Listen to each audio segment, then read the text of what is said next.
Yes, it's something I watched is July 16th, 2026.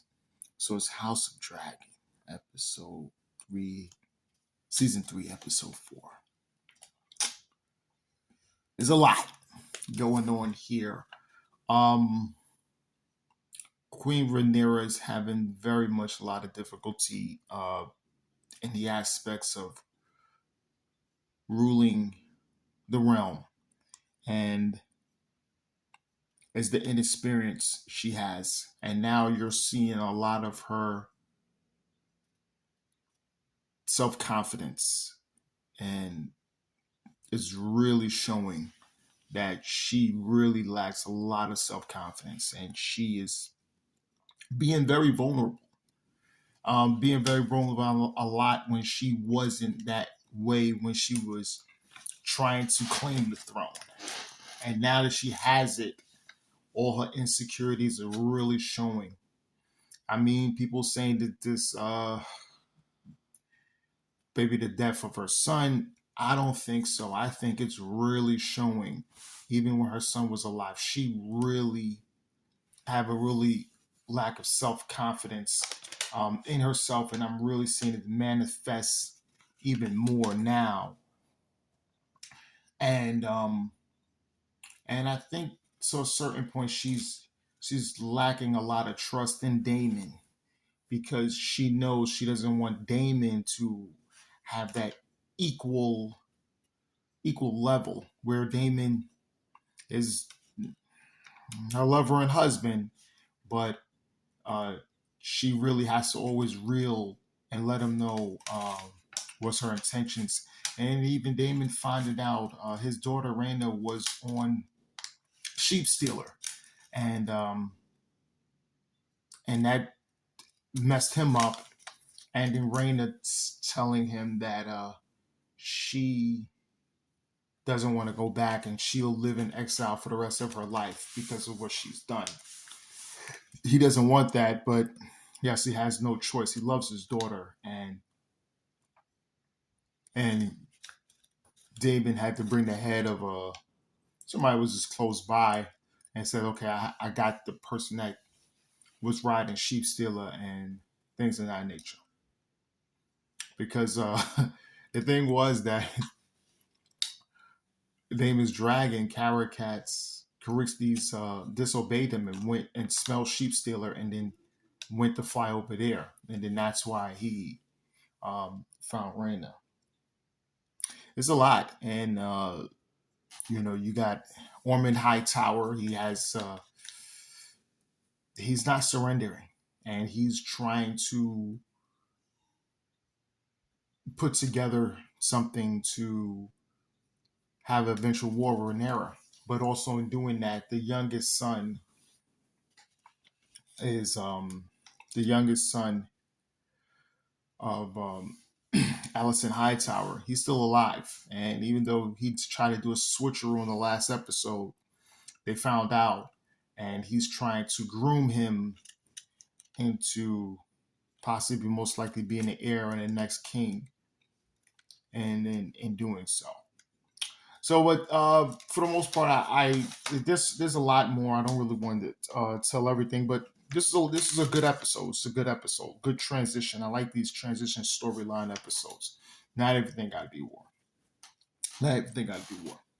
All right, Raising Kanan, season 5, episode 5. This was crazy. Um, you know, the big thing is going to be, Stefano is really after Rock, and he's going to do at every turn. He's going to try to get Rock killed because Rock, Rock and Marvin tried to get him killed.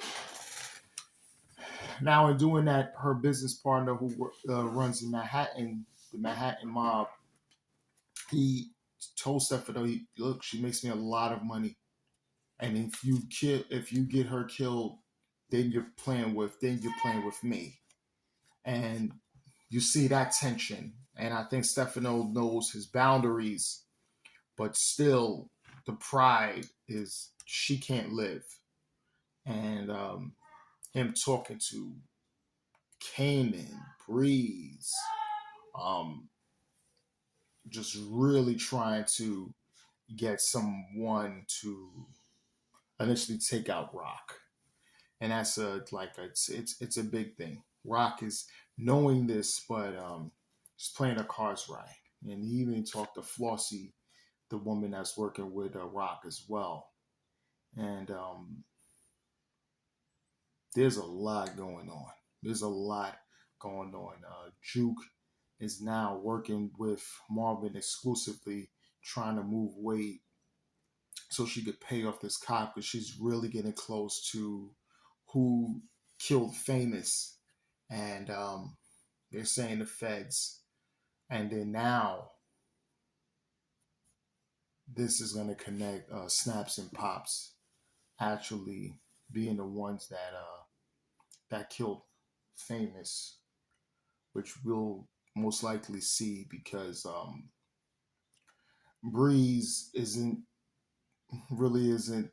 one to be the one that's going to be working with Snaps and Pops no more, even though he's saying it was aunt and uncle, whatever. But he doesn't look at them like that. He really wants to take over. And knowing that they're still in there pulling strings, he want to get the old people out the way. That's whole Breeze thing. And that's also saying a lot. And then I think in the conclusion, Rock had to actually tell Marvin that Kanan killed Lou. And that led to one of the biggest beatdowns I've ever seen a character actually take. Now we've seen it, right? But the way Marvin beat Kanan, this shit looked real to me. You know, you got films doing certain things, whatever.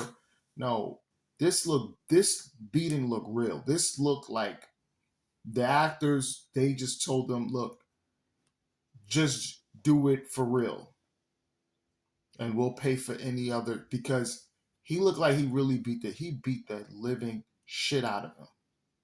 And it looked real because I don't know, the Marvin character, he must have really wanted to do that.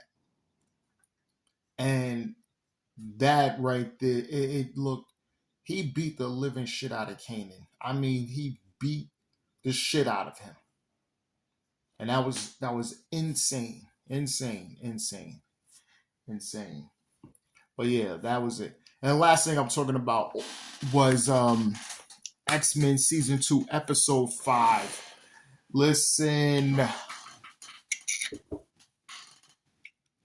Weapon X, right? So Wolverine says he gets together a team. They're going to go and go to the facility in Canada. Everybody, if you know that that's a facility where there was experiment on them when Wolverine broke out, destroyed everything like a savage animals, and everybody else under that program also escaped. But Wolverine was one was operated on with the adamantium. Now Wolverine gets his old crew together. He gets Morph, Sabretooth, Lady Deathstrike, Maverick, and Kane. And this was just insane. That I said, what am I watching here? This is but they went in there to stop Dr. Cornelius, and they, even though all these guys hate each other, the one thing they have in common is the facility that experimented on them. And for Wolverine and them to have them all come back, and then there's alien pods and alien type animals in there, like it's almost like alien, like coming in, sucking into you, and taking over your body. You see Wolverine taking over. I mean, Kane died, and you see See Maverick get killed. So it leaves Sabretooth and Lady Deathstrike. And it was and it came to the point, Morph was just he was so much in the middle playing Peacemaker. And in doing so, it was revealed that Wolverine did this mission. Because Captain America was talking about it in Character America. So you got a team. He said that was a previous episode 4, and Wolverine said, "Yeah, I got a team. I know what I'm doing." Wolverine, if I ain't say, he don't have the adamantium anymore after what Magneto did in the season finale of season 1. Stripped him.